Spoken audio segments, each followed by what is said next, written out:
దేవునామానికి స్తోత్రములు.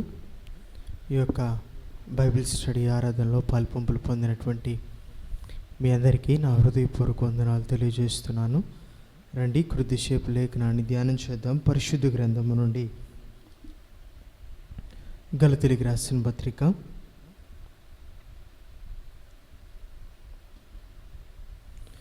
గలతీయులకు రాసిన పత్రిక 5వ అధ్యాయము 16వ వచనం నుండి 26వ వచనం వరకు. నేను చెప్పినదేమనగా, ఆత్మానుసారముగా నడుచుకునుడి, అప్పుడు మీరు శరీరేచ్ఛ నెరవేర్చరు. శరీరము ఆత్మకును, ఆత్మ శరీరమునకును విరోధముగా ఆపేక్షించును. ఇవి ఒకదానికొకటి వ్యతిరేకముగా ఉన్నవి కనుక మీరేవి నిశ్చయింతురో వాటిని చేయకుందురు. మీరు ఆత్మచేత నడిపింపబడిన యెడల ధర్మశాస్త్రమునకు లోనైన వారు కారు. శరీర కార్యములు స్పష్టమై ఉన్నవి. అవేవనగా జారత్వము, అపవిత్రత, కామకత్వము, విగ్రహారాధన, అభిచారము, ద్వేషములు, కలహము, మత్సరములు, క్రోధములు, కక్షలు, భేదములు, విమతములు, అసూయలు, మత్తతులు, అల్లరితో కూడిన ఆటపాటలు మొదలైనవి. వీటిని గురించి నేను మునుపు చెప్పిన ప్రకారము ఇటు వాటిని చేయవారు దేవుని రాజ్యమును స్వతంత్రించుకున్నారని మీతో స్పష్టంగా చెప్పుచున్నాను. అయితే ఆత్మఫలమేమనగా ప్రేమ, సంతోషము, సమాధానము, దీర్ఘశాంతము, దయాళత్వము, మంచితనము, విశ్వాసము, సాత్వికము, ఆశానిగ్రహము. ఇటు వాటికి విరోధమైన నియమమేదీ లేదు. క్రీస్తు యేసు సంబంధులు శరీరమును దాని ఇష్టలతోనూ దురాశలతోనూ సిలువ వేసి ఉన్నారు. మనం ఆత్మను అనుసరించి జీవించేవారమైతిమా, ఆత్మను అనుసరించి క్రమముగా నడుచుకుందుము. ఒకరినొకరు వివాదమునకు రేపకయు, ఒకరి ఎందొకరు అసూయపడకయు, వృధాగా అతిశయపడకయు ఉందము. తలలోంచి కండ్లు మూసుకున్నట్లయితే చిన్ని ప్రార్థన చేసుకుందాం. పరిశుద్ధ ప్రేమ నమ్మకమైనటువంటి మా ప్రియ పరలోకపు తండ్రి, మీ పరిశుద్ధమైనటువంటి పాదాల సమీపమునకు చేరినటువంటి నన్ను మమ్మల్ని అందరినీ మీరు జ్ఞాపకం చేసుకుని మరొక మీ లేఖనాన్ని ధ్యానించుట కొరకై మమ్మల్ని మేము సిద్ధపరుచుకుని ఉండగా సమయమును సమస్త యావత్తును మీ కృపకి అప్పచెప్పుకొనుచున్నాము. తోడుగా ఉండి నడిపించండి. కావలసిన మీ మాటలను సుస్పష్టంగా తేటతెల్లగా మాకు మీరు వెల్లడి చేయమని బయలుపరచమని మీ ఎదురు వేడుకుంటున్నాను. గొప్ప ఆత్మీయ మర్మాలను, ఆ సత్యాలను మీరు జ్ఞానులకు మరుగు చేసి చిన్నపిల్లలకు మీరు బయలుపరుస్తారన్నటువంటి మీ మాటలను బట్టి మరొకమారు దీనులము, బలహీనులము, ఆత్మీయతలో పసిపిల్లలో పోలినటువంటి వారమైన మాకు మీ లేఖన సత్యాలను వెల్లడి చేసి బయలుపరిచి తద్వారా బలపరచమని మాకును కావలసిన మెండైనటువంటి మీ కృపా సహాయాన్ని, ఆత్మ నడిపింపును అనుగ్రహించమని యేసుక్రీస్తు ప్రభువారి ప్రశస్తమైనటువంటి నామం పేరట అడిగి ప్రార్థించి వేడుకుంటున్నాను తండ్రి, ఆమేన్. మన చదువుకున్నటువంటి లేఖన భాగము గలతీయులకు రాసిన పత్రిక 5వ అధ్యాయము 16వ వచనం నుండి 26వ వచనం వరకు ఉన్నటువంటి లేఖన భాగంలో పౌలు గలతీ సంఘంతో మాట్లాడుతూ వారు మరలా ఎలా ఏ స్థితి దగ్గర దేవునికి దూరస్తులై ఉన్నారో ఇప్పుడు మరలా వారు తిరిగి దేవునికి సమీపస్తులుగా ఉండాలని, ఏ ఆత్మీయ మార్గాన్ని, ఏ జీవ మార్గాన్ని అయితే వారు విడిచి వారు జీవిస్తున్నారో మరలా వారిని దేవుని త్రోవలో నిలవబెట్టాలని, ఏ ఆత్మీయ జీవితము జీవించడం అయితే క్రైస్తవుడు యొక్క కనీసపు బాధ్యత ఉన్నదో దాని నుంచి వైదొలిగినటువంటి స్థితి నుంచి మరలా వారిని దానిలోనికి నిలవబెట్టడానికి పౌలు చేస్తున్నటువంటి ప్రయత్నాలు. ఇలా అంటాను, ఒకవేళ ఆ తల్లి బుజ్జగించింది అని అంటే దాని వెనక ఏముంటుందో తెలుసా? బిడ్డల ఎడల ప్రేమ ఉంటుంది. ఆ తల్లిదండ్రులు బుజ్జగించడం మాత్రమే కాదు, బతిమాలుతున్నారంటే దాని వెనక ఏముందో తెలుసా? ప్రేమ ఉన్నది.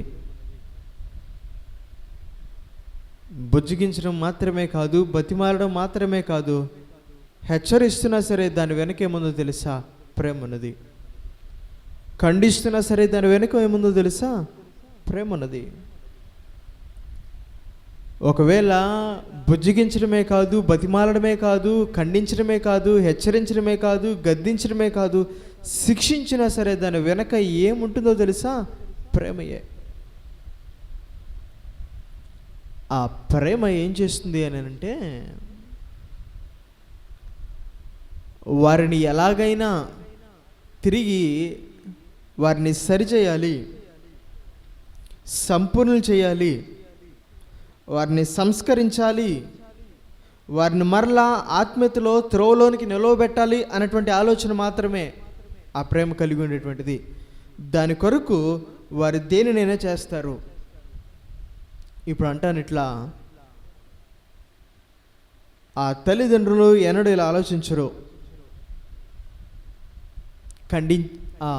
బుజ్జగించే నేను, బతిమాలుకున్నటువంటి నేను, హెచ్చరిస్తే, ఖండిస్తే, గద్దిస్తే, శిక్షిస్తే నా బిడ్డలు నాకు ఏ స్థానాన్ని ఇస్తారు అని ఆలోచించరు. నా బిడ్డలకి నేను విరోధిని అవుతానా అని ఆలోచించరు. వారి అంతరంగాల్లో బయటపడకుండా వారి అంతరంగాల్లో నన్ను అసహించుకుంటారో అనే ఆలోచన ఎన్నడూ కలిగి ఉండరు. ఇలా అనుకుంటారు, నేను వారిని ఖండిస్తే, గద్దిస్తే, హెచ్చరిస్తే, శిక్షిస్తే వారు నాకు ఏ స్థానాన్ని ఇచ్చినా సరే, వారు నాకు ఎలా ప్రతిస్పందించినా సరే, నాకు కావలసింది ఒకటే, వారు మార్పు చెందడం. వారు మరలా ఆ తప్పిపోయినటువంటి స్థితి నుంచి మరలా పూర్వపు స్థితికి రావడం వారికి కావలసింది అదే. ఇప్పుడు పౌలు కూడా కావలసింది అదే. ఈ పత్రికలో పౌలు సంఘానితో మాట్లాడేటువంటి విధానంలో పలు మార్పులు కనిపిస్తూ ఉంటాయి. కొన్ని చోట్ల బుజ్జగిస్తున్నట్లుగా, కొన్ని చోట్ల బతిమాలుకున్నట్లుగా, కొన్ని చోట్ల ఖండిస్తున్నట్లుగా, హెచ్చరిస్తున్నట్లుగా, గద్దిస్తున్నట్లుగా, అవసరమైతే తాను శిక్షించడానికి కూడా వెనకాడట్లేదు. నేను మరలా వచ్చినప్పుడు బెత్తముతో రావాలని మీరు కోరుచున్నారా? ఇప్పుడు తనకు కావలసింది ఒకటే, విశ్వాసి, ఆ సంఘంలోని ఆత్మీయుడు ఎలాగైనా సరే తన తప్పిపోయినటువంటి స్థితి నుంచి మరలా పూర్వస్థితికి రావడం. ఇదే క్రమంలో వారిని బుజ్జగిస్తూనే, బతిమాలుతూనే, హెచ్చరిస్తూనే, ఖండిస్తూనే, గద్దిస్తూనే రాస్తున్నాడు ఈ మాటలను. అరే ఓ అవివేకులైనటువంటి గలతీయులారా, మిమ్మల్ని అసలు ఎవరు మోసపుచ్చారు? ఇంత త్వరగా మీరు దేవుని విడిచిపెట్టి వెళ్ళిపోతారా? మొదట ఆత్మానుసారంగానే నడుచుకున్నారే, ఎందుకు శరీరానుసారులుగా సంపూర్ణులు అవుతున్నారు? మీరు నడుచుకునవలసింది మనుషుల బోధల ప్రకారము కాదు. ఆయన యందు విశ్వాసం ఉంచి మారుమనసు పొంది, మారుమనసు గుర్తుగా బాప్తీసాన్ని పొందినప్పుడు మీరు ఏ పరిశుద్ధాత్మనైతే పొందుకున్నారో ఆ పరిశుద్ధాత్మనయ్యా మీరు అనుసరించి నడుచుకునవలసింది. ఆ పరిశుద్ధాత్మ నీకు నాకు వరముల కోసం కాదు. ఆ పరిశుద్ధాత్మ నీకు నాకు కృపావరముల కొరకు కాదు, భాషల కొరకు కాదు, స్వస్థతల కొరకు కాదు, అధికారముల కొరకు కాదు, వీటి కొరకు కాదు. నీకు పరిశుద్ధాత్మ నీకు ఎందుకనంటే ఆ పరిశుద్ధాత్మ ఆ పేరులోనే అర్థం ఉన్నది, నువ్వు పరిశుద్ధంగా జీవించడానికి నీకు సహాయం చేసేటువంటి వాడు. ఆ పరిశుద్ధాత్మను అనుసరించి నువ్వు నడుచుకోవాలి. ఇప్పుడు అలా నువ్వు నడుచుకుంటున్నావా అని ప్రశ్నిస్తూ ఒక వ్యక్తి నడుచుకుంటే ఎలా ఉంటాడో తెలుసా? తను ఎలా ఉండాలి అంటే తను శరీరాశలను నెరవేర్చినటువంటి వాడిగా ఉండాలి. అది మొదటి ఆనవాళ్ళు, మొదటి నిదర్శనం. అతడు తన జీవితంలో సంఘర్షణ, పోరాటాన్ని కలిగి ఉంటాడు. ఆత్మకు శరీరానికి మధ్య నిరంతరము తను నలిగిపోతూ ఉంటాడు. మూడోదిగా తను ఎన్నటికీ ధర్మశాస్త్రానికి లోనైనటువంటి వాడిగా ఉండడు. ఒక పాపానికి మరి దేనికో తనకు బానిసగా, బందీగా తను కట్టుబడి ఉండడు, దాని క్రింద ఉండడు. నాలుగవదిగా సిలువ వేయబడినటువంటి అనుభవాన్ని కలిగి ఉంటాడు. ఐదవదిగా ఫలభరితుడిగా ఉంటాడు. ఇప్పుడు ఇవి మీలో ఉన్నాయా? మీరు నడుచుకోవాల్సినటువంటి విధానం ఇది అని వారికి బయలుపరుస్తున్నాడు. ఈ రీతిగా నడుచుకోవాల్సినటువంటి నాటి గలతీ సంఘమే కానీ నేటి క్రైస్తవ సంఘమే కానీ తప్పిపోవడానికి కారణం ఏంటి?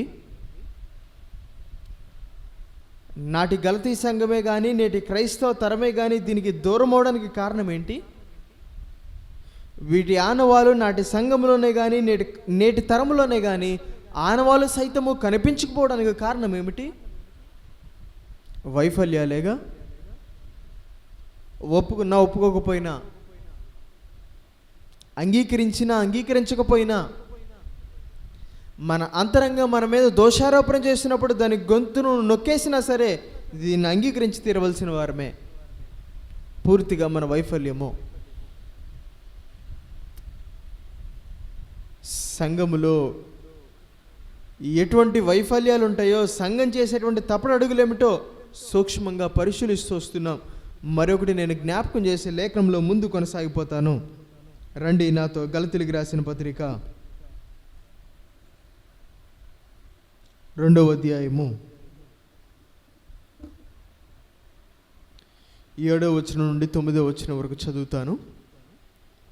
అయితే సున్నతి పొందిన వారికి బోధించుటకై సువార్త పేతురుకి ఎలాగూ అప్పగింపబడినో అలాగూ సున్నతి పొందని వారికి బోధించుటకై నాకు అప్పగింపబడినని వారు చూచినప్పుడు, అనగా సున్నతి పొందిన వారికి అపోస్తలుడవుటకు పేతురునకు సామర్థ్యం కలగజేసిన వాడే అన్ని జనులకు అపోస్తలుడవుటకు నాకు సామర్థ్యం కలగజేసినని వారు గ్రహించినప్పుడు, స్తంభములుగా ఎంచబడిన యాకోబు, కేఫా, యోహాను వారు నాకు అనుగ్రహింపబడిన కృపను కనుగొని మేము అన్ని జనులకును తాము సున్నతి పొందిన వారికి అపోస్తలుగా ఉండవాలని చెప్పి తమతో పాలివారమవుటకు సూచనగా నాకు బర్నబాకును కుడి చేతిని ఇచ్చిరి.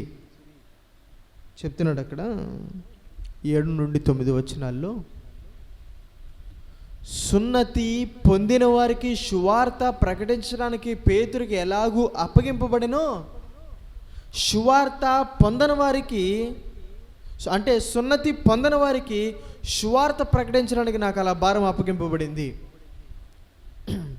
మరొక మారి చెప్తున్నాను, సున్నతి పొందిన యూదులకి సువార్త ప్రకటించేటువంటి భారము పేతురుకి ఎలాగివ్వబడిందో, సున్నతి పొందని అన్ని జనులకు, యూదేతరులకు సువార్త ప్రకటించేటువంటి భారము దేవుడు నాకు అనుగ్రహించాడు.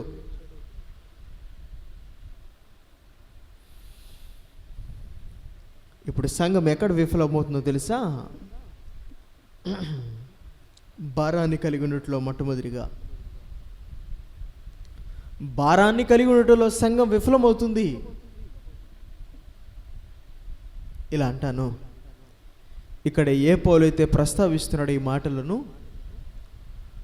సున్నతి పొందిన వారికి సువార్త ప్రకటించడానికి నాకు అప్పగింపబడనని రోమిలికి రాసిన పత్రిక 15వ అధ్యాయంలో ఇదే పౌలు అంటూ, క్రీస్తు నామముని ఎరగని చోట్ల సువార్త ప్రకటించాలన్న ఆశ నాకున్నది.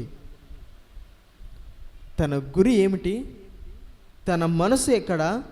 తన ఆలోచన దేని మీద అనంటే, ఎక్కడైతే క్రీస్తు నామము ప్రకటింపబడలేదో, ఎక్కడైతే క్రీస్తు సువార్త జరగట్లేదో, ఎక్కడైతే క్రీస్తును ఎరగనటువంటి వారిగా ఉన్నారో అక్కడికి వెళ్ళి సువార్త ప్రకటించడమే. అదే తన ఆశ, అదే తన గురి, దాని మీదే తన మనస్సు, దాని మీదే తన ఆలోచన. ఎక్కడిది? అంతరంగంలో భారం కాదు. ఈ పౌలు రోమిలికి రాసిన పత్రిక 9వ అధ్యాయంలో 1వ వచనం అంటూ, నా హృదయంలో మానని వేదయు దుఃఖము ఉన్నాయి, పరిశుద్ధాత్మ ఎదురని అబద్ధం ఆడట్లేదు, నేను నిజమే చెప్పుచున్నాను. తన అంతరంగంలో ఏముందో తెలుసా? భారం ఉన్నది. ఆ భారాన్ని దేవుడు నాకు అనుగ్రహించాడు. ఆ బాధ్యతను దేవుడు నాకు అప్పగించాడు. నా అంతరంగంలో వారి పట్ల భారాన్ని నిలిపి ఆ పనిని ఆయన నాకు అప్పగించాడు. ఇదే విషయాన్ని తిమోతికి రాసినటువంటి పత్రికలో పాపులుంటే వారిలో ప్రప్రథమైనటువంటి నన్ను దేవుడు పిలుచుకున్నాడు, తన పని కొరకు ఏర్పరచుకున్నాడు. అపోస్తలుండకు నేను యోగ్యుని కాను అని అంటాడు. సంఘం ఎక్కడ విఫలమవుతుంది అని అంటే భారాన్ని కలిగి ఉండటంలో. నేటి సువార్త గ్రుడిదైపోవడానికి కారణం ఏంటి?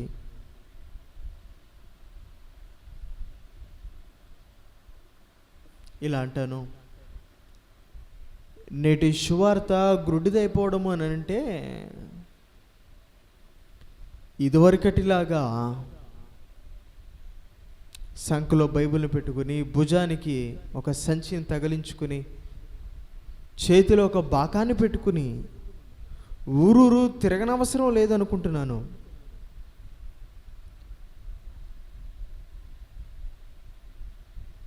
సువార్త గ్రుడిదైపోవడం అని అంటే నీ తోటి వారికి, నీకు అనుకూలమైనటువంటి వారికి సందర్భము సమయము అనుకూలంగా ఉండినప్పుడు నీ ఎదురు ఉన్నటువంటి వ్యక్తికి సువార్త ప్రకటించలేకపోతున్నావే, అదే సువార్త విషయంలో గ్రుడితనం. ఈ సువార్త పరిచర్య మోగపోవడానికి, గ్రుడిదైపోవడానికి గల కారణం ఏంటి తెలుసా? భారం లేకపోవడం.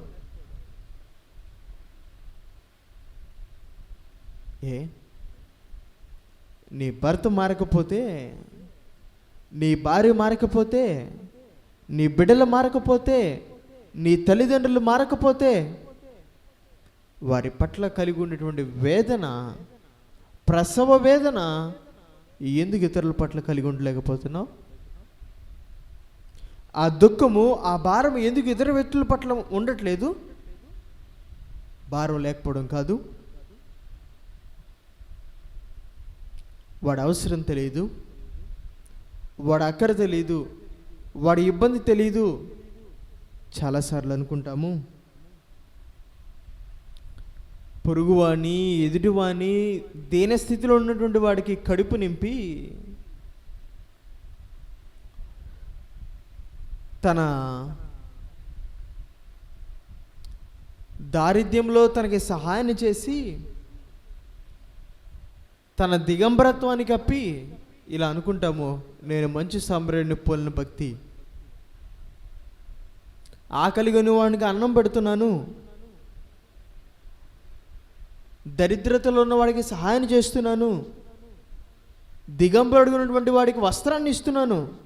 నిజమే, వాడి శారీరక దరిద్రతలో వాడికి సహాయం చేస్తున్నావు, కానీ మరి సువార్త ప్రకటించి ఎందుకు ఆత్మీయ దరిద్రతను తీర్చలేకపోతున్నావు? ఇప్పుడు శారీరక దారిద్ర్యంలో వారికి సహాయకులుగా, ఆదరణ కలిగించేవారిగా, వారికి నెమ్మది కలిగించేవారిగా మనం ఉండడం ఎంత అవసరమో, ఇప్పుడు ఆత్మీయ దరిద్రతలో, ఆత్మీయ గురుడితనములో, ఆత్మీయతలో కృంటితనములో ఉండిన వారికి సహాయం చేయడం కూడా అంతే అవసరంగా. భారం లేదు, భారం పూర్తిగా కోల్పోయాం.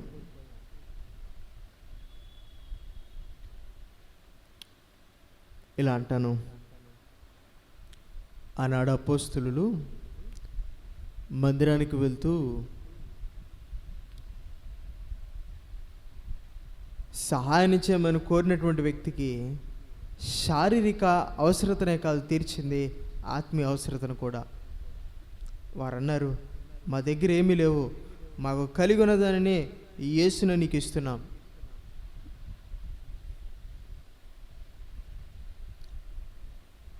నేటి సంఘం ఎక్కడ విఫలమవుతుందో తెలుసా?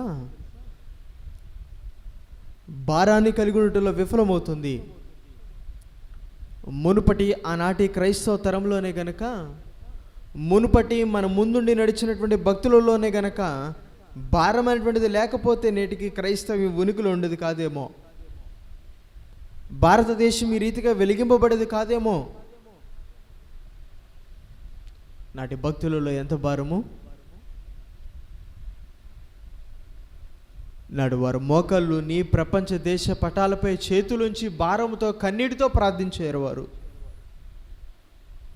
ఆ ప్రార్థించిన దేశాలని వెలిగించడానికి, క్రీస్తు కొరకు పరిమళ వాసనగా వాటిని ఉంచడం కోసం వారి ఇండ్ల నుంచి కదిలి కలిగి ఉన్న సమస్తాన్ని వారు దారబోసి, జీవితాలను దారబోసి, ఇదిగో వారు తమ ప్రాణాలను అర్పించి ఈనాటికి నీకు నాకును లేఖనాన్ని చేతిలో ఉంచి వెళ్ళారు. అది భారం కాదు. నేటి క్రైస్తవ తరము ఎక్కడ విఫలమవుతుందో తెలుసా? భారాన్ని కలిగి ఉండటంలో విఫలమవుతుంది. ఆ భారం ఏం చేస్తుందో తెలుసా? ఎలాగైనా కక్ష చేత అయినా, మితము చేత అయినా, ప్రేమ చేత ఎలాగైనా సరే రక్షించడానికే అది సర్వ ప్రయత్నాలు చేస్తుంది. భారాన్ని కలిగి ఉండటం విఫలమవుతుంది. ఈ భారం లేకపోవడం చేతనే కాదంటావా? నేడు సంఘంలోనికి అబద్ధ బోధ. ఈ భారము లేకపోవడం చేతనే కదా సంఘంలోనికి కపటమైనటువంటి బోధ, సంఘాన్ని చీల్చేటువంటి పనులు.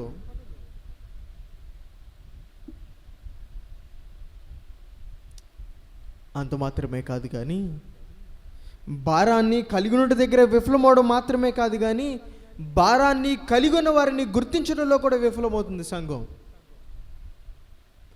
భారాన్ని కలిగి ఉండటంలో ఎంత విఫలమవుతుందో, భారాన్ని కలిగి ఉన్న వారిని గుర్తించడంలో కూడా అంతే విఫలమవుతుంది. ఏ అబద్ధ బోధకులకైతే సంఘంలో స్థానాన్ని ఇచ్చారో, చోటునిచ్చారో, ఆనాడు గలతీ సంఘం గుర్తించిందంటావా? వారిలో భారాన్ని. కపటమైనటువంటి బోధ, భౌతిక సంబంధమైనటువంటి బోధ, ప్రాచీన ఆచారాలు, సాంప్రదాయాలు, సిద్ధాంతాలతో కూడినటువంటి బోధన చేస్తున్న ఆ అబద్ధ బోధకులు ఎవరైతే ఉన్నారో వారిలో భారాన్ని గుర్తించింది ఆ సంఘం? లేదు.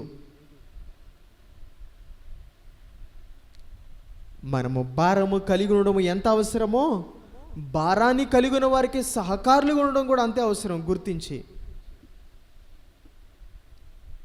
నువ్వు ఇతరుల్లో భారాన్ని గుర్తించగలిగితే వారికి సహకారులుగా ఉండగలుగుతావు.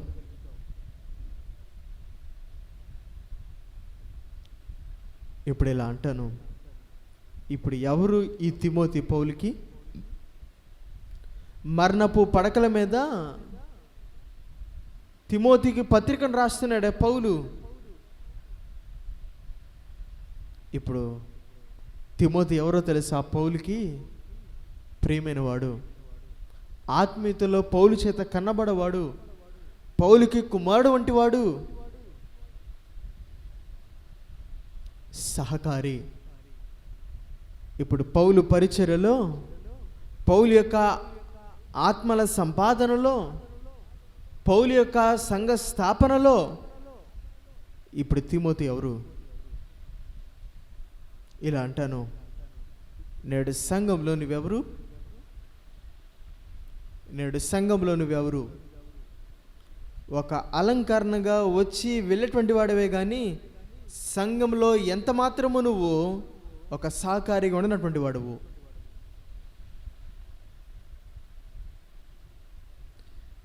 నువ్వు కేవలము పాలు పంపులు పొందేవాడవే కానీ సిద్ధపరచేవాడు కాలేకపోతున్నావు. సహకారులుగా ఉండలేకపోతున్నావు. మనమందరం ఎవరోమో తెలుసా? క్రీస్తుని శరీరంలో అవయవాలమై ఉన్నాం. ఒకని భారములను ఒకడు భరించవలసిన వారమే. ఇప్పుడు భారము కలిగి పనిచేస్తున్న వారితో సహకరిస్తున్నామా? ఈ మాట దగ్గర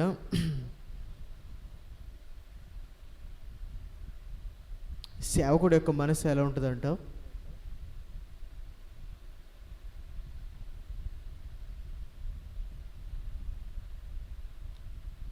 వారు సహకారులుగా ఉండకపోయినా సరే వారు క్రమం కలిగిన వారికి ఉంటే చాలేమో. చక్కగా ఆరాధనలో పాల్పంపులు పొందితే చాలు.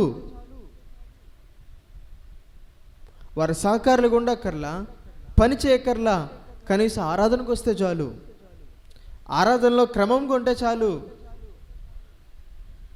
ఆరాధనలో పాల్పంపులు పొంది దేవుణ్ణి ఆరాధించి ఆ వాక్యానుగుణంగా జీవిస్తే చాలు. నాకు సహకారులుగా ఉండక్కర్లా. ఈ మనసు కాదు సేవకుడిది. అలా అనుకుంటున్నానంటే విశ్వాసిగా నువ్వు ఎంత దిగజారిన వాడవో తెలుసా? నిన్ను నన్ను గురించి సేవకుడు సాకారులుగా ఉండకపోయినా పర్వాలేదు, కనీసం మందిరానికి వస్తే చాలు, ఆరాధనలో పాలుపంపులు పొందితే చాలు, క్రమంగా ఉంటే చాలు. ఎంత దిగజారిన వాడువు.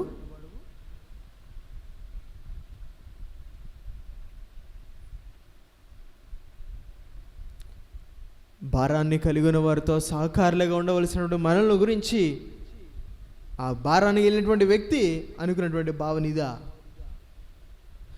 నీ యొద్ద నుండి నా యొద్ద నుండి సహకారాన్ని ఆశించకపోగా నీ నా పట్ల మనసు ఇదా? అది ఎంత దుఃఖకరమో. సంఘం ఇక్కడ విఫలమవుతుంది. సంఘము త్రోవ తప్పిపోవడానికి, సంఘము ఆత్మీయతను కోల్పోవడానికి, నీరుగారిపోవడానికి, వెనుదిరిగిపోవడానికి కారణం ఏమిటో తెలుసా? ఇది ఒకటి, భారాన్ని కలిగి ఉండలేకపోవడం. రెండు, భారాన్ని కలిగిన వారితో సహకారులుగా ఉండలేకపోవడం. ఇలా అంటాను, నువ్వు భారాన్ని కలిగి ఉన్నావా? నేడు భారాన్ని కలిగి ఉంటే దేవుని ఎరగనటువంటి అన్యుల పట్ల ప్రసవ వేదన కలిగి ఉంటావు. ప్రతిదినము ప్రభు పాదాల దగ్గర వారిని బట్టి నువ్వు కన్నీరు విడుస్తావు, కానీ నీ ఏ సంబంధమైన భౌతిక సంబంధమైన దుఃఖాలను బట్టి కాదు. అయ్యో వారు నశించిపోతున్నారు, వారు నిన్ను ఎరగని వారిగా ఉన్నారు, వారు నీకు దూరస్తులుగా ఉన్నారు, వారి స్థితిని బట్టి నువ్వు గోజాడతావు. ఆయన పాదాల దగ్గర కన్నీటిని విడుస్తావు. నువ్వు భారం కలిగి ముందు కొనసాగుతావు, సువార్త ప్రకటిస్తావు. అనుకూలమైనటువంటి సమయం ఉన్నటువంటి ప్రతిసారి, స్థలం ఉన్నటువంటి ప్రతిసారి, అవకాశం ఉండిన ప్రతిసారి క్రీస్తును కనపరచడానికి, తెలియజేయడానికి, పరిచయం చేయడానికి నువ్వు ప్రయత్నం చేస్తావు. అంత మాత్రమే కాదు, ఆ భారం కలిగినటువంటి వ్యక్తులతో నువ్వు సహకారిగా ఉంటావు. సహకారిగా ఒకటే చెప్తాను, ఇట్లా భారాన్ని కలిగి ఉన్నావా? నువ్వు దేన్ని లక్ష్యం చేయవు. భారము నిన్ను నన్ను దేన్ని లక్ష్యం చేయనివ్వదు. ఇప్పుడు పౌలు అంతరంగంలో తాను కలిగి ఉన్నటువంటి ఆ భారం ఏం చేస్తుందో తెలుసా? దేనిని లక్ష్యం చేయట్లా. ఆ పౌలు ఉన్నాడు, ఏ పౌలు అయితే తన అంతరంగంలో మానని వేదన, దుఃఖాన్ని కలిగి ఉన్నాడు, నశించిపోతున్నటువంటి తన శరీర సంబంధమైనటువంటి సహోదరులను బట్టి, ఇప్పుడు ఆ పౌలు అంటున్నాడు, నేను వారిని బట్టి నరకానికి వెళ్ళినా చాలు, పర్వాలేదు, వారిని అందరినీ రక్షించడానికి నేను నరకానికి వెళ్ళినా పర్వాలేదు. ఇప్పుడు ఆ భారము దేన్ని లక్ష్యం చేయట్లా. తన కలిగేటువంటి శ్రమన, కష్టాన్న, బాధన, ఇబ్బందిన కొరింథీ సంఘంలో తను ప్రస్తావిస్తున్నటువంటి ఆ శ్రమల చిట్టాపద్దీన దేన్ని లక్ష్యం చేయదు. అది సంఘం ఇక్కడ కాదు నాడు విఫలమవుతుంది. భారాన్ని కలిగి ఉండి ప్రభు పాదాల దగ్గర, గోజారుడి దగ్గర అవకాశం, అనుకూలమైనటువంటి సమయం దొరికిన ప్రతిసారి క్రీస్తును పరిచయం చేయడం దగ్గర విఫలానికి కారణం ఏమిటో తెలుసా? భారం కలిగి ఉండలేకపోవడం. నీ సంఘములో నువ్వు ఎందుకు సహకారిగా ఉండలేకపోతున్నావు తెలుసా? భారాన్ని కలిగిన వారిని గుర్తించలేకపోతున్నావు.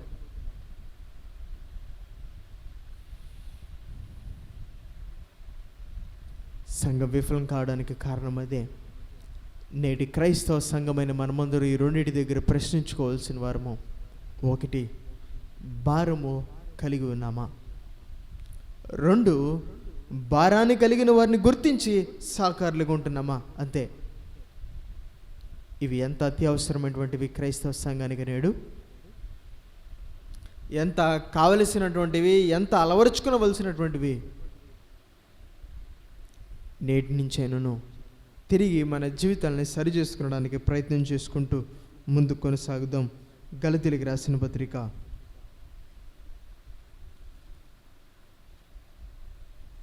5వ అధ్యాయము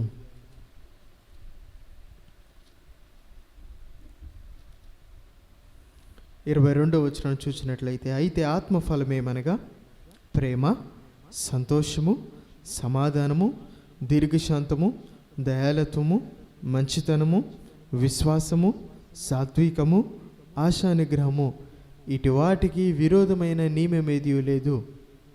క్రీస్తు సంబంధులు శరీరమును దాని ఇచ్ఛలతోనూ దురాశలతోనూ సిలువేసి ఉన్నారు.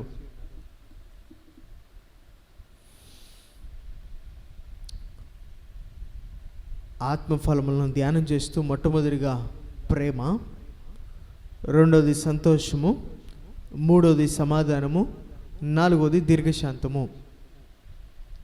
గత వారము దీర్ఘశాంతం దగ్గర దీర్ఘశాంతం అన్నటువంటి ఆత్మీయ ఫలాన్ని ఫలించేటువంటి వ్యక్తి తాను దీర్ఘశాంతంతో దేవుని సహాయం కొరకు కనిపెడతాడని జ్ఞాపకం చేసుకున్నాం. అతను మొట్టమొదటిగా దీర్ఘశాంతం కలిగినటువంటి దేవుణ్ణి గుర్తించిన వాడై తన జీవితంలో దీర్ఘశాంతంతో దేవుని సహాయం కొరకు కనిపెడతాడు అని జ్ఞాపకం చేసుకున్నాం. రెండవదిగా మరి ఒక సంగతిని నేను జ్ఞాపకం చేస్తాను. రండి, దీర్ఘశాంతం అటువంటి ఆత్మీయ ఫలం ఫలించేటువంటి వ్యక్తి ఎట్లా ఉంటాడో కొలస్సీలకు రాసిన పత్రిక, ఫిలిప్పీలకు రాసిన పత్రిక 4వ అధ్యాయము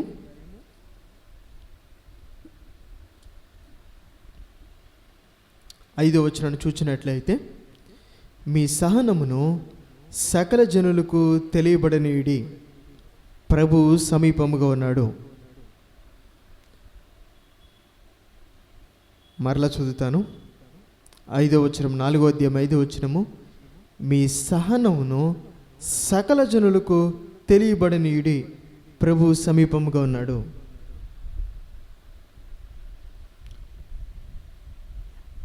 మీ సహనము సకల జనులకు తెలియబడనీయుడి. దీర్ఘశాంతం అన్నటువంటి ఆత్మీయ ఫలం ఫలించేటువంటి వ్యక్తి ఎట్లా ఉంటాడో తెలుసా? రెండోదిగా తాను ఇతరులతో దీర్ఘశాంతం కలిగి నడుచుకుంటాడు. పొరుగువాని పట్ల, ఎదురు వ్యక్తి పట్ల, తన తోటి వారి పట్ల తను ఏం కలిగి ఉంటాడంటే దీర్ఘశాంతము, దీర్ఘమైనటువంటి సహనము, దీర్ఘమైనటువంటి ఓర్పు తను కలిగి ఉంటాడు. ఆయన అంటున్నాడు, నువ్వు ఎలా ఉండాలి తెలుసా? ఎదురు వారితో నువ్వు దీర్ఘశాంతాన్ని కలిగి నడుచుకోవాలి. అది వారికి తెలియజేయబడాలి. మీ సహనములు సకల జనులకు తెలియజేయబడనీడి. ఇలా అంటాను, ఆ సహనాన్ని అవసరమైనటువంటి పరిస్థితుల దగ్గర కనపరిచిన నాడే ఆ సహనము తెలియజేయబడుద్ది.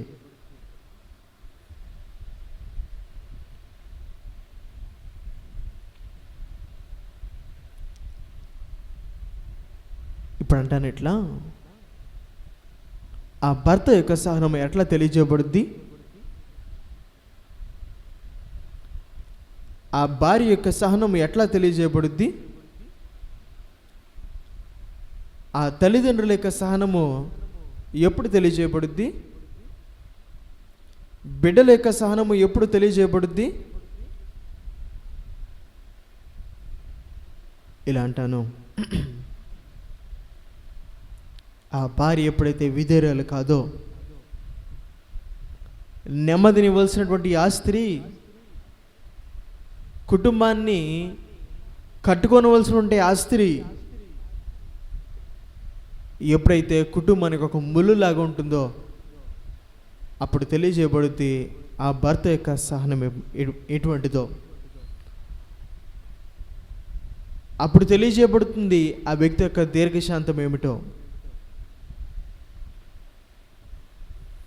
ఆ భర్త ప్రేమించినటువంటి వాడిగా ఉండి కుటుంబపు కర్తగా తన స్థానాన్ని విడిచిన వాడిగా ఉండి దేవుని చిత్తానుసారంగా, ఉద్దేశానుసారంగా కుటుంబాన్ని నడిపించుకోవాల్సినటువంటి తాను పూర్తిగా దాన్ని విడిచిపెట్టినప్పుడు అర్థమవుద్ది ఆ భార్య యొక్క సహనం ఏమిటో.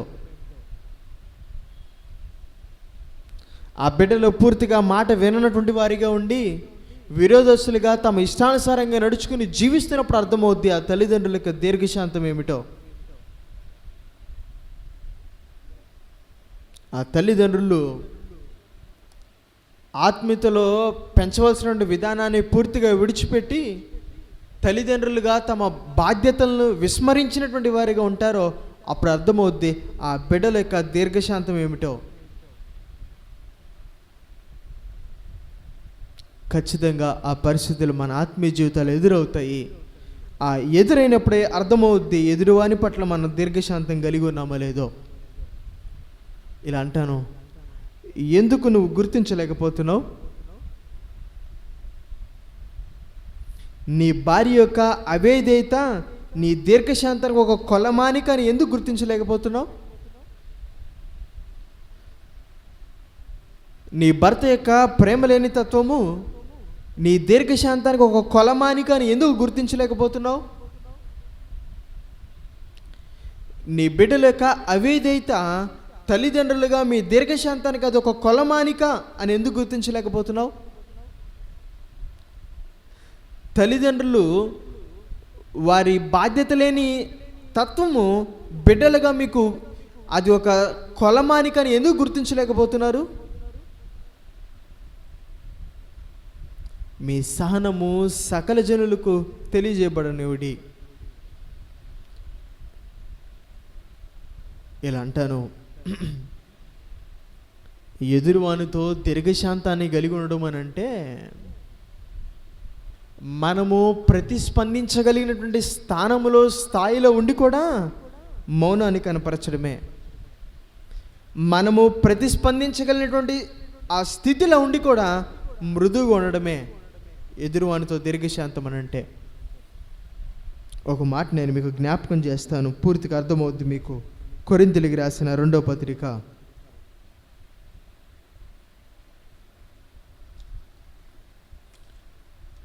10వ అధ్యాయము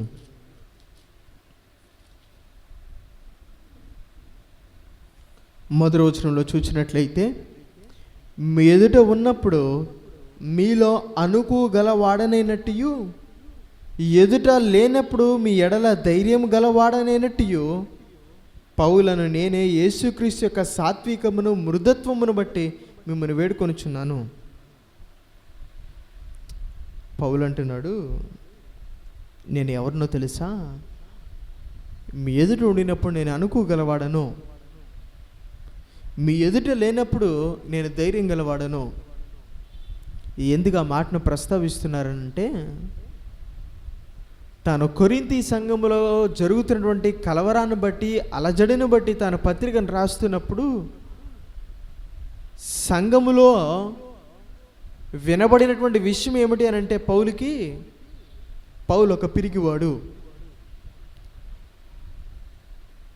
తాను మన ఎదురు ఉన్నప్పుడు ఏమీ మాట్లాడలేడు, కానీ తాను పత్రికల్లో మాత్రమే హెచ్చరిస్తూ ఖండిస్తూ రాస్తాడు, దగ్గరున్నప్పుడు ఏం చేయలేడు. అందుకనే పౌలు రాస్తున్నాడు, నేను ఎవరినో తెలుసా? మీ ఎదురు ఉన్నప్పుడు అనుకోగలిగిన వాడను, మీరు లేనప్పుడు ధైర్యం కలిగిన వాడను. మీరు అనుకుంటున్నారే నేను పిరికివాడనని, కాను, నేను ధైర్యం గలవాడనే.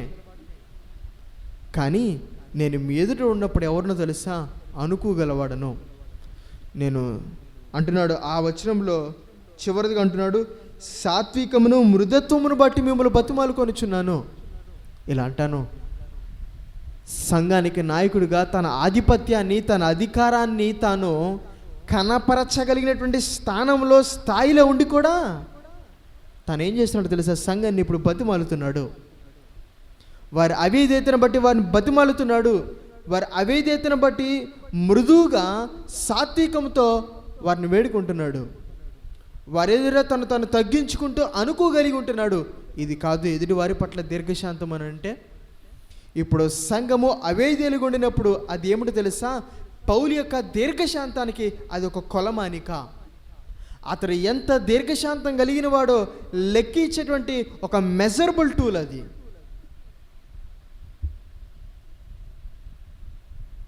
ఆ వస్తువును కొలవడానికి ఎంత ఉన్నది అని ఆ కొలమాన బద్దను మనం ఉపయోగిస్తాం, స్కేల్. ఆ వస్తువు ఎంత బరువు ఉంది అనడానికి అది ద్రవ రూపంలో ఉంటే లీటర్లుగాను, అది సాలిడ్ స్టేట్లో ఉంటే, ఘన పదార్థంగా ఉంటే దాన్ని కేజీల్లో మనం కొలుస్తాం. అవన్నీ ఏంటి?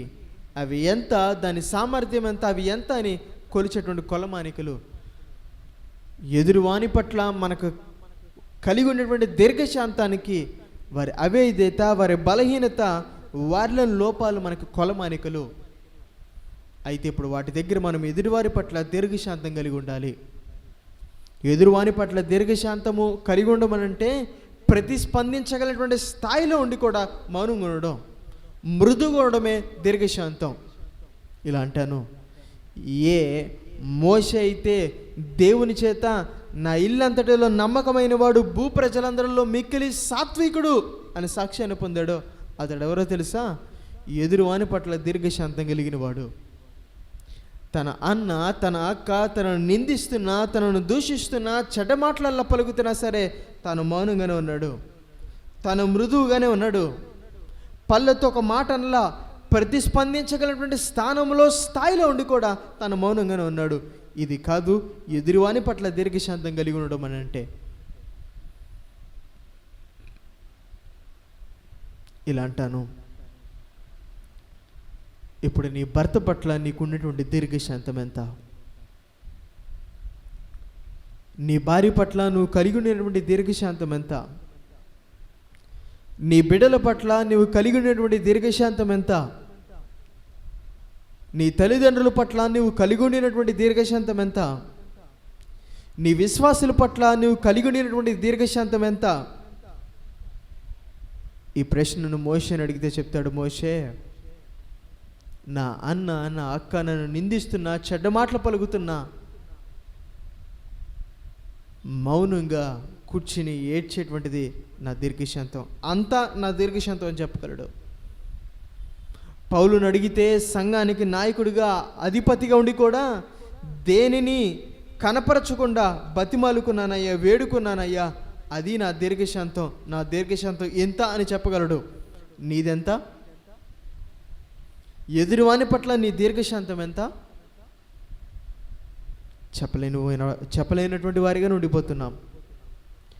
అసమర్థులుగానే తలదించుకున్నటువంటి వారిగా ఉండిపోతున్నాం.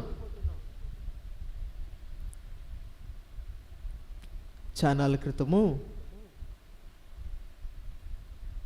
వాక్యాన్ని బోధిస్తున్నప్పుడు ఆవిడన్నది, అయ్యా, నా భర్తను ఎన్నాళ్ళు నేను ఓర్చుకున్నాను తెలుసా?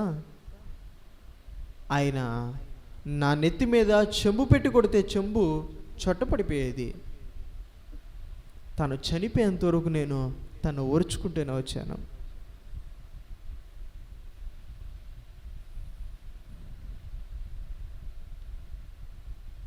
కడ వరకు దీర్ఘశాంతాన్ని కనపరచవలసిన వారమే, సహనాన్ని కనపరచవలసిన వారమే.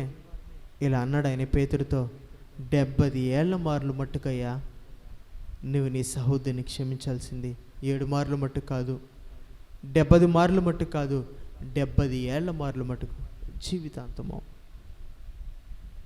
జీవితాంతము ఇతరుల పట్ల దీర్ఘశాంతాన్ని కనపరచవలసిన వారమే. ఏ దీర్ఘశాంతం కలిగినటువంటి దేవుడైతే నీ నా పట్ల ఓర్మిని కనపరుస్తున్నాడు, నేటి వరకు ఓర్చుకుంటూ వస్తున్నాడో, నేటి వరకు తన సహనాన్ని, తన ఓర్పును మన పట్ల కనపరుస్తూనే ఉన్నాడే, ఆయనను పోలి మనము ఇతరుల పట్ల దీర్ఘశాంతాన్ని కనపరచవలసిన వారమే. ఇలా అంటాను, ఆయనకంటే మరి ఎక్కువ దీర్ఘశాంతాన్ని కనపరుస్తున్నామంటావా? పలుమార్లు మోసపోయేటువంటి నీ నా పట్ల దీర్ఘశాంతాన్ని కనపరుస్తున్నాడు ఆయన.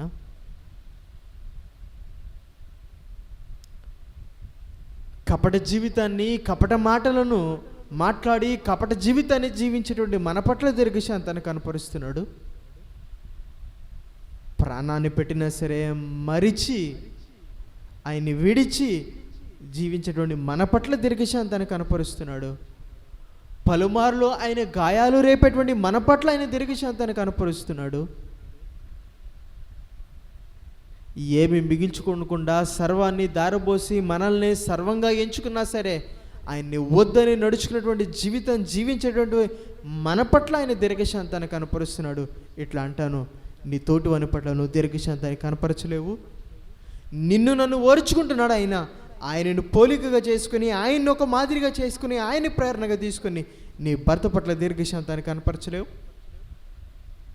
నీ భార్య పట్ల దీర్ఘశాంతాన్ని కనపరచలేవు, నీ తల్లిదండ్రుల పట్ల, నీ బిడ్డల పట్ల, నీ విశ్వాసుల పట్ల దీర్ఘశాంతాన్ని కనపరచలేవు.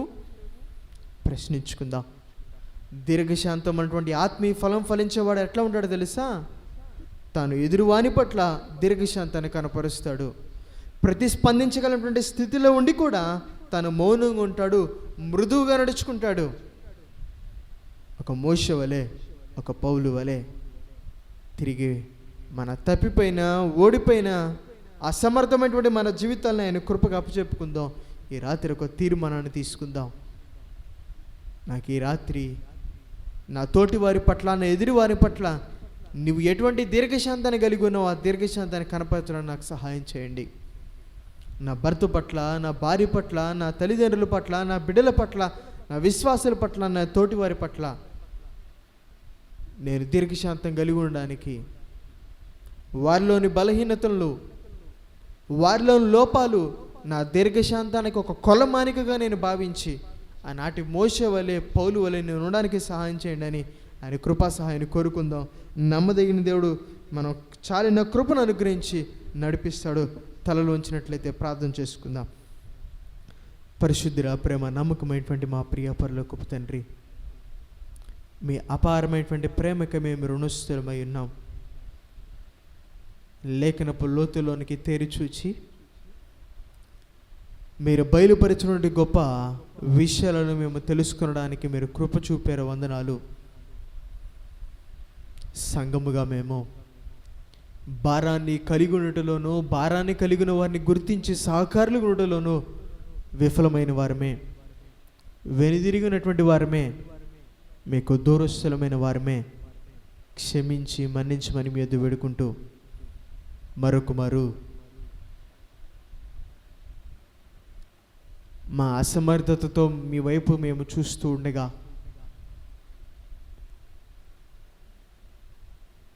పాపపు లోతులోనికి దిగజారిన మా జీవితాలకు మీరు చేయూతనివ్వమని, మీ చేయిని మాకు అందించి మమ్మల్ని మీరు లేవనెత్తమని మీ యొద్ద వేడుకుంటున్నాము. మేము ఎదురువారి పట్ల దీర్ఘశాంతాన్ని కలిగి ఉండడానికి సహాయాన్ని దయచేయండి. మాదిరిగా దుశ్శాంతరాలుగా మా ఎదురు నిలిపిన భక్తుల జీవితాలను పోలి ఒక పౌలు వలె, ఒక మోషే వలె మేము ఉండగలగడానికి వారు ఎదురు వారి యొక్క లోపము, బలహీనతల దగ్గర అవి కొలమాలికగా భావించి ఎలా దీర్ఘశాంతాన్ని కనపరిచారో, వారు ప్రతిస్పందించగలిగినటువంటి స్థితిలో ఉండి కూడా వారు మౌనంగానే, మృదువుగానే నడుచుకున్నారు. ఎన్నో మార్లు దీర్ఘశాంతాన్ని, సహనాన్ని, ఓర్మిని మేము కనపరచలేక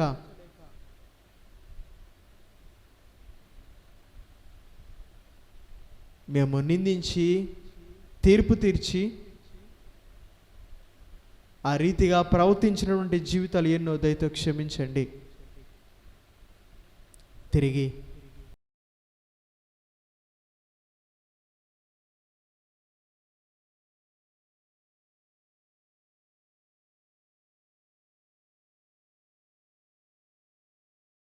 రేపటి ఆ మహిమా ప్రత్యక్షత యందు ఒకవేళ మీరు మమ్మల్ని ప్రశ్నిస్తే, నా దీర్ఘశాంతము ఎంత అని చెప్పగలిగినటువంటి వారిగా మాత్రమే మేము ముందున్నట్లుగా మాకు మీరు కృపనిచ్చి ముందుకు నడిపించమని మీ యొద్ద వేడుకుంటూ, వినిన మీ ప్రియులు ఎంతమంది అయితే మీ ప్రియ పాదాల యొద్దకు చేరి తమ జీవితాలను బట్టి పశ్చాత్తాపడి ఇక మీదట ఇతరుల పట్ల దీర్ఘశాంతాన్ని కలిగి ఉండి జీవించడానికి ఒక తీర్మానంతో మీ కృపను కోరుకుంటున్నారో,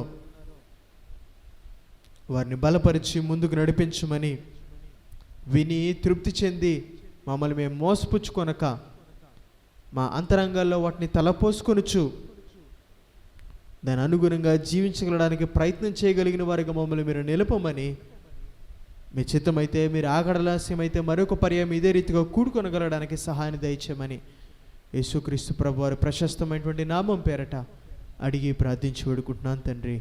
ఆమేన్.